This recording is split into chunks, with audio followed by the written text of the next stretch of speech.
allons commencer le cours concernant le système urinaire et la physiologie rénale.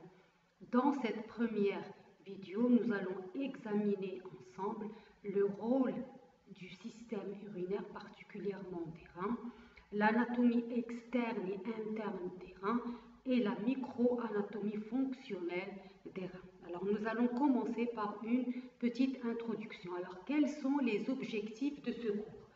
Alors, les objectifs de ce cours, c'est d'avoir une vue générale du système urinaire et de la fonction rénale, connaître au minimum les caractéristiques essentielles de la physiologie rénale, décrire la structure macroscopique et microscopique des reins, ainsi que leur importante vascularisation, et enfin comprendre les processus impliqués dans la formation de l'urine.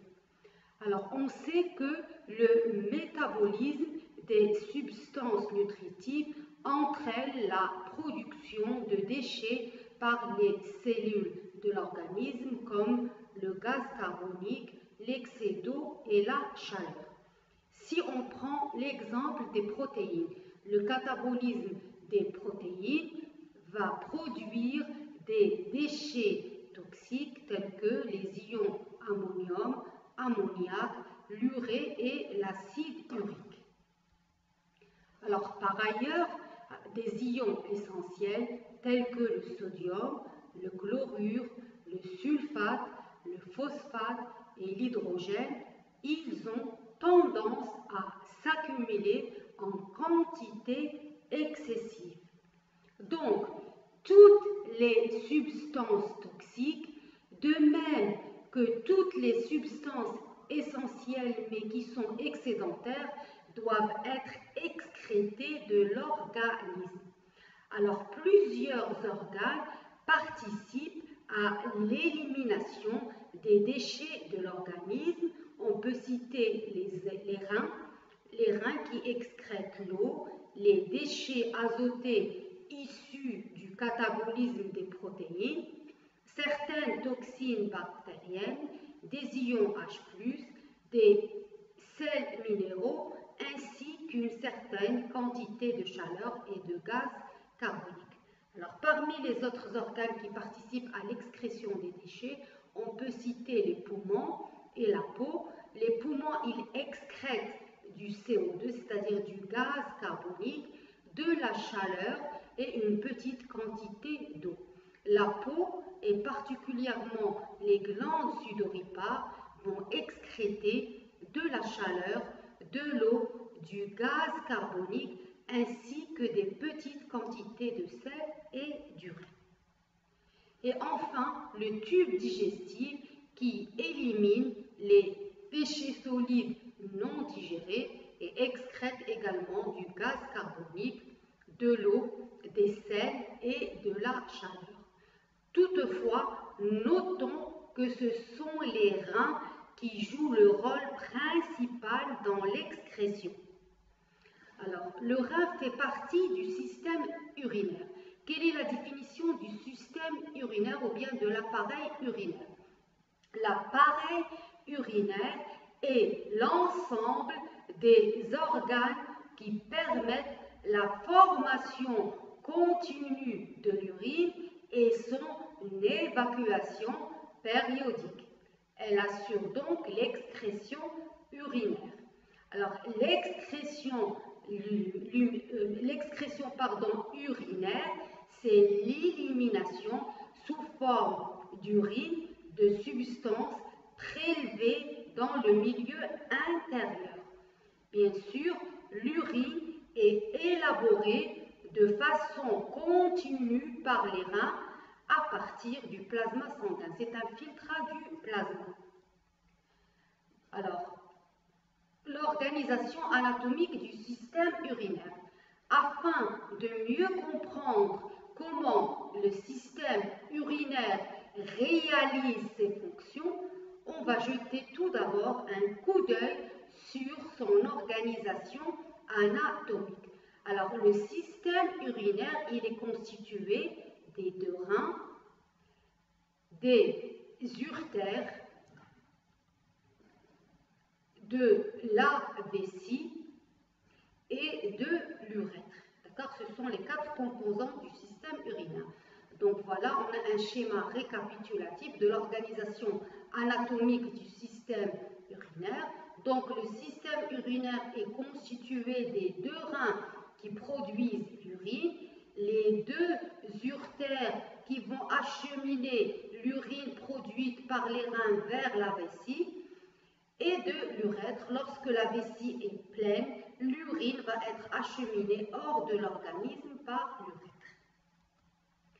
Alors, quel est le rôle du système urinaire? Alors, en résumé, le système urinaire assure une composition adéquate du sang en assumant plusieurs rôles. Il permet l'élimination des déchets métaboliques cellulaires. Ce système urinaire permet également le maintien de l'équilibre hydrique, le maintien de l'équilibre électrolytique et acido-basique. Il permet la libération d'hormones comme l'érythrogénine qui contrôle la formation des globules rouges et enfin il permet l'élimination des médicaments et des polluants en circulation dans le sang. Donc toujours dans le rôle du système urinaire, donc le rôle principal du système urinaire est de maintenir l'homéostasie de l'organisme en assurant un rôle épurateur et un rôle régulateur. Alors le rôle épurateur, il consiste à débarrasser le milieu intérieur d'une partie des déchets, notamment les déchets toxiques. Un rôle régulateur en permettant de maintenir constant la composition du milieu intérieur. Alors, les principales fonctions physiologiques du rein sont résumées dans le tableau suivant. Il permet le maintien du volume et de la composition ionique des liquides de l'organisme, c'est-à-dire l'homéostasie. Les reins permettent également l'excrétion des déchets métaboliques terminaux tels que l'urée, la créatinine, l'acide urique et l'oxalate, la détoxification et l'élimination des toxines, médicaments et de leurs métabolites. Ils jouent un rôle dans la régulation endocrine des volumes extracellulaires et de la pression artérielle, notamment via le système rénine-angiotensine, et il permet entre autres le contrôle endocrine du métabolisme minéral. Donc les reins ont une double une fonction exocrine et une fonction endocrine. La fonction exocrine, elle consiste en la formation d'urine qui permet l'excrétion des déchets métaboliques terminaux comme l'urée, la créatinine, l'acide urique, ainsi que la détoxification et l'élimination des toxines, médicaments et de leurs métabolites. Alors, les reins participent au maintien également de l'équilibre hydrique de l'organisme, ainsi qu'au contrôle de l'équilibre électrolytique et des ions H+, au niveau de l'équilibre acido-basique. Ils règlent donc le volume et la composition du sang. Alors, quant à la fonction endocrine, le rein est un véritable organe endocrine capable de réguler le métabolisme des petites hormones polypeptidiques comme l'insuline, le glucagon, la parathormone, la calcitonine, l'hormone de croissance, de fabriquer des hormones comme l'érythropoïétine, la rénine, la vitamine D et les prostaglandines, ou il permet aussi de fabriquer des médiateurs d'action locale comme le GF, c'est l'épithélium growth factor, ou bien le facteur de croissance épithéliale. Alors maintenant, on va parler de l'anatomie des reins et on va commencer par l'anatomie externe des reins. Alors les reins, ce sont des organes pairs. de couleur brun rougeâtre en forme d'haricot. Ils sont situés immédiatement sous le diaphragme et ils sont plaqués contre la paroi postérieure de la cavité abdominale au niveau des premières vertèbres lombaires et de part et d'autre de la colonne vertébrale. Ils mesurent à peu près 12 cm de longueur en moyenne chez l'adulte. Alors toujours dans l'anatomie externe des reins, le bord externe du rein est convexe alors que le bord interne qui fait face à la colonne vertébrale est concave. Alors remarquez, près du centre de ce bord concave se trouve une échancrure, c'est-à-dire une ouverture appelée île, par laquelle l'urtère quitte le rein. Les vaisseaux sanguins et lymphatiques ainsi que les nerfs vont pénétrer dans le rein et en sortir également par le hile. D'accord? Le hile s'ouvre sur une cavité dans le rein qu'on appelle le sinus rénal. Alors maintenant, on va passer à l'anatomie interne des reins. Une coupe longitudinale du rein permet de distinguer trois grandes régions, le cortex, la médula et le bassinet. Alors, le cortex, il représente la couche externe du rein située immédiatement sous la capsule rénale, c'est l'enveloppe qui protège les reins.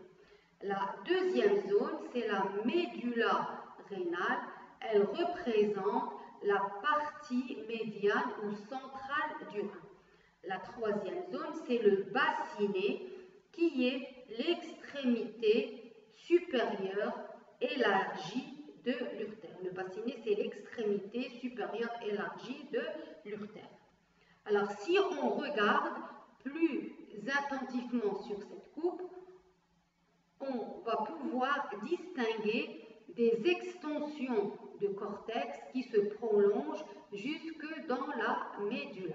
Alors, ces extensions du cortex qui se prolongent jusque dans la médula, c'est ce qu'on appelle les colonnes rénales. Donc là, 1, 2, 3, 4, les colonnes rénales. Alors, les vaisseaux sanguins en provenance du hile qui irriguent le cortex et la médula passent entre ces colonnes rénales. Alors, entre les colonnes rénales se trouvent des structures en forme de pyramide, les pyramides rénales. Alors, ces pyramides présentent un aspect strié dû aux tubules rénaux qui les composent. Alors, la base des pyramides est recouverte par le cortex, alors que leur sommet, il est orienté vers le centre du rein et il est appelé papille rénale. Donc, je répète, la base des pyramides est recouverte par le cortex, alors que leur sommet, il est orienté vers le centre du rein et c'est ce qu'on appelle la papille rénale. Alors, chaque papille se projette vers le centre du rein dans une sorte d'entonnoir qu'on appelle le calice mineur. Donc, chaque papille se prolonge dans un entonnoir qu'on appelle le calice mineur. Alors, ainsi, l'urine qui est produite dans les parties pyramidales de la médula va passer à travers les minuscules pores des papilles pour être recueillie par les calices mineurs. Alors, de ces calices mineurs, l'urine va être déversée dans les calices majeurs. Donc, les calices mineurs fusionnent pour donner des calices majeurs. Alors, les calices majeurs, ils ramassent l'urine en provenance de plusieurs calices mineurs. Alors, de ces calices majeurs, l'urine va être déversée dans le bassinet, puis après, le bassinet s'ouvre dans l'urtère pour y déverser l'urine qui est collectée. Donc on a ici une photo prise en 3 dimensions du calice et des calices et des bassinets. Donc on a dit que l'urine produite dans les parties pyramidales de la médulla va passer au niveau des calices mineurs.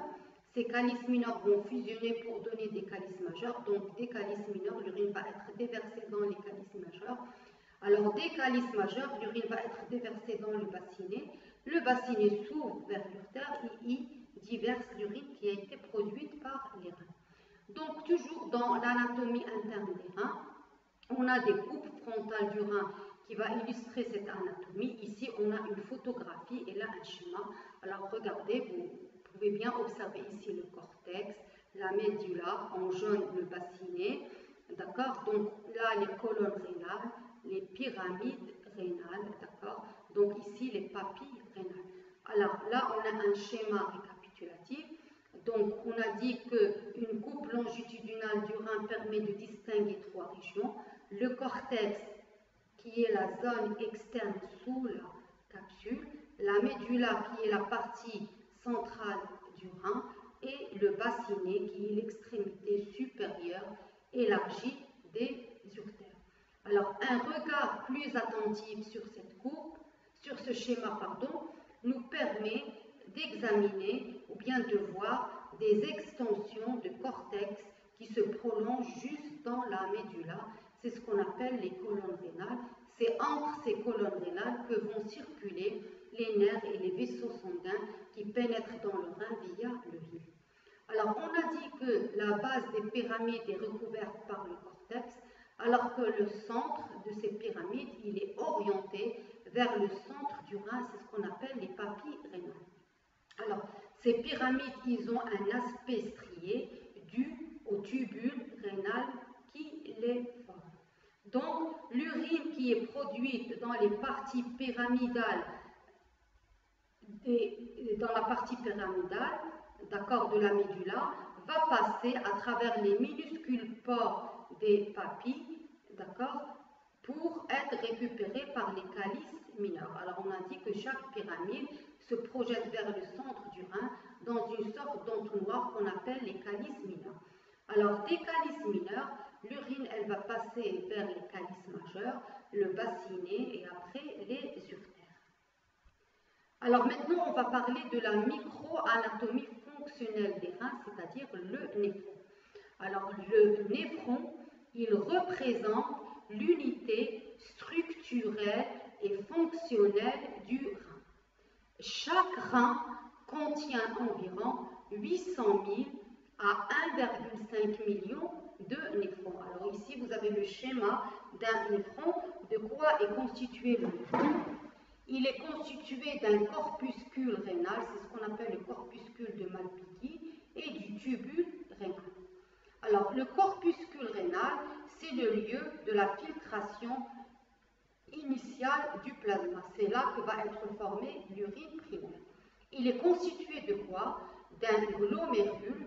C'est une masse capillaire de vaisseaux, c'est une masse de vaisseaux sanguins capillaires invaginés dans l'extrémité du tube. Alors le sang, il entre dans le glomérule par une artériole afférente et il ressort par une artériole efférente. Donc le corpuscule rénal, il est formé du glomérule et de la capsule de Bowman, qui est représentée ici en jaune. La capsule de Bowman, c'est quoi? C'est une sphère invaginée enveloppant les capillaires glomérulaires et qui va délimiter l'espace de Bowman ou la chambre glomérulaire qui contient le filtrat initial ou l'urine primaire. Donc le corpuscule rénal, c'est le lieu de la filtration initiale du plasma. Il est constitué d'un glomérule et d'une capsule de Bowman. Dans le glomérule, le sang rentre par une artériole afférente et ressort par une artériole efférente. Alors la deuxième partie du néphron, c'est le tubule rénal. C'est quoi le rôle du tubule rénal? C'est le lieu de modification du filtrat initial par des mécanismes de réabsorption et de sécrétion. Au fur et à mesure que l'urine primaire passe dans le tubule rénal, elle va subir des modifications de sa composition. Certains ions seront réabsorbés et d'autres seront sécrétés. Alors, le tubule rénal, il est formé par le tubule contourné proximal, c'est-à-dire proche du corpuscule rénal, une anse de Henle qui s'invagine en profondeur avec une branche descendante et une branche ascendante. Le tubule contourné distal, c'est-à-dire qu'il est loin du corpuscule rénal, et vous avez un tubule collecteur sur lequel se branchent plusieurs tubules distaux. Donc ici, toujours dans la microanatomie fonctionnelle du rein, on a une photographie d'un néphron. Regardez, vous avez un glomérule avec ici le tubule rénal, et là je crois c'est l'artériole afférente. Donc ici, regardez, vous avez le néphron avec le corpuscule de Malpighi et le tubule rénal. Le corpuscule de Malpighi, il est formé par le glomérule qui est un amas de capillaires sanguins et de la capsule de Bowman représentée ici en violet. Le sang rentre dans le glomérule par l'artériole afférente et ressort par l'artériole efférente.